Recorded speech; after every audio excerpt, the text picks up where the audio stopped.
Ya creo que es bastante público el recurso que ha interpuesto el exalcalde Jorge Mendoza Pérez contra la sentencia que dio la sala mixta, que confirmó a su vez la sentencia del juez penal. Entonces, vamos a analizar ahora procesalmente cuál es, en primer lugar, la finalidad de una queja, ¿no? Porque tenemos que partir de ahí.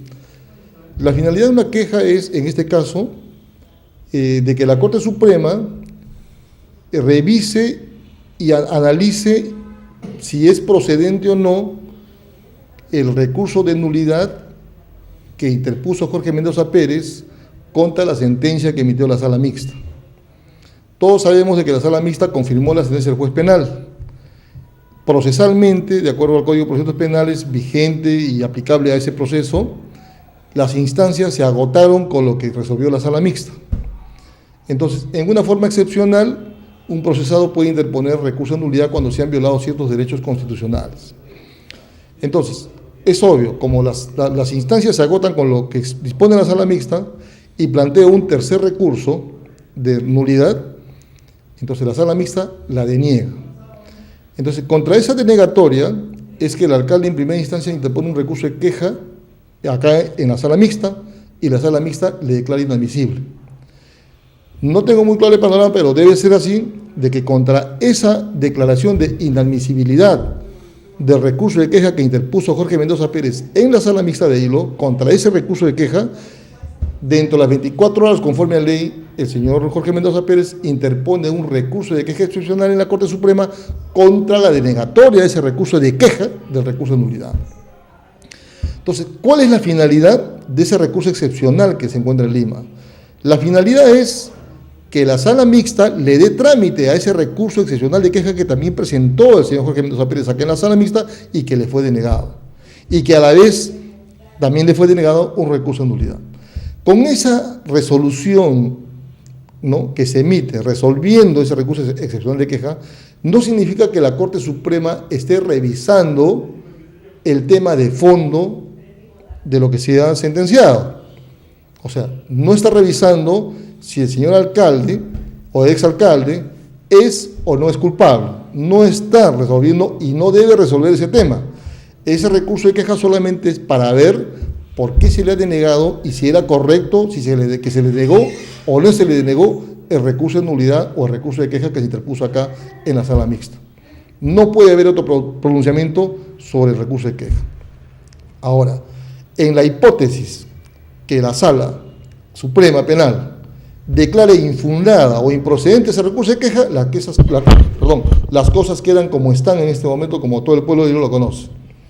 En la hipótesis que la Sala Suprema declare fundado el recurso de queja, lo que va a hacer es en esa resolución ordenar y notificar a la Sala Mixta de Moquegua, de acá de Hilo, para que la Sala Mixta le conceda el recurso de queja y el recurso de nulidad al señor Jorge Mendoza Pérez y el expediente principal que está en el juzgado penal de Hilo lo eleven a la Corte Suprema.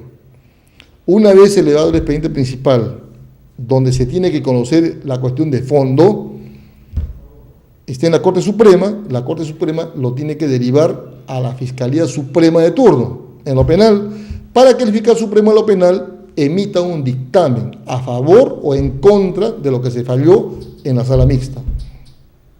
Una vez que el fiscal supremo de la Corte, un fiscal supremo de la República, en lo penal, emite ese dictamen, el expediente principal regresa a la Corte Suprema, a la Sala Suprema Penal, y la Sala Suprema Penal recién señalará una vista de la causa.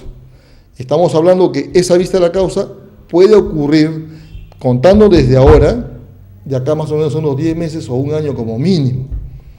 Entonces, en esa vista de la causa, las partes involucradas, o sea, Procurador Público Municipal, Procurador Anticorrupción, el abogado de la defensa del imputado o del sentenciado Jorge Mendoza Pérez, podrán hacer uso de la palabra y después que se lleve a cabo la vista de la causa, recién la Corte Suprema emitirá su fallo final sobre la cuestión de fondo. En estos momentos no se está viendo la situación de fondo, solamente la formalidad si se concede o no el recurso de nulidad. En ese sentido, si hablamos de acá 10 meses o un año, cuando la Corte Suprema tenga que revisar la cuestión de fondo, ahí tendrá que ver si esa sentencia que dio la sala mixta es nula o no es nula. En otras palabras, si tenía razón o no tenía razón en confirmar lo que hizo el juez penal. No sé si con esto de repente puedo ser un poco claro, está claro, porque a veces el común de la gente de repente quiere terminología un poco más simple, ¿no? Pero he tratado de hacer lo más simple y didáctico posible como para poder ser entendido. No sé si tienes alguna pregunta, Sammy. Perfecto. Sí, hemos entendido perfectamente, doctor, los considerandos de ello. Pero una pregunta que estaba, que mucha gente se hace en relación a la vuelta del exalcalde en estos escenarios. ¿Cuál es la situación? Ya. Ese es un tema muy interesante que definitivamente va a generar mucha polémica, probablemente, según cómo haya emitido su sentencia el juez penal.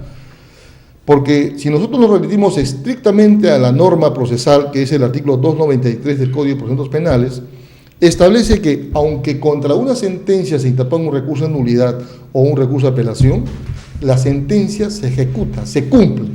Así de expreso y claro es el texto que dice, artículo 293, el recurso de nulidad no impide que se cumpla la sentencia expedida por el tribunal, salvo lo dispuesto por los artículos 330 y 331. Estos artículos son excepciones, por ejemplo, para el caso de pena de muerte, que ya quedó abolida, para el caso de expatriación, para esos casos, pero no para este caso específico que se está ventilando. O sea, textualmente, ¿qué significa entonces?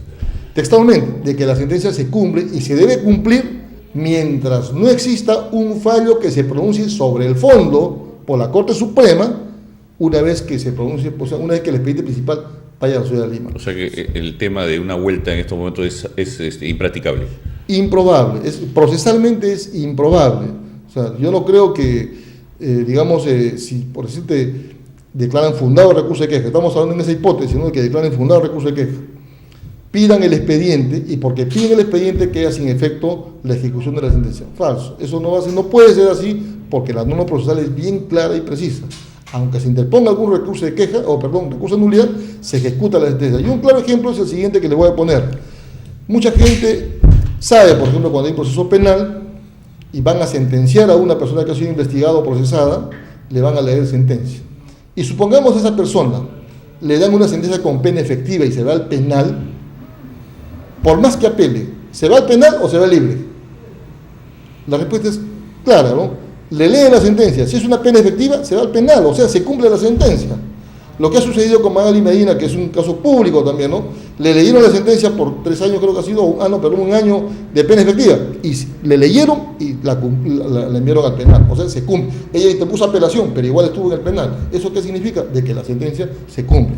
Por eso esta norma, el 293, es bien claro. Y además de esta norma, existen diversas ejecutorias de la Corte Suprema, de la Sala Penal Suprema, y además de que existe un pleno jurisdiccional, o sea, un acuerdo plenario de todos los vocales supremos que han regulado en cierta forma algunas controversias que han generado la aplicación de este artículo 293. Y esos plenarios son bien claros.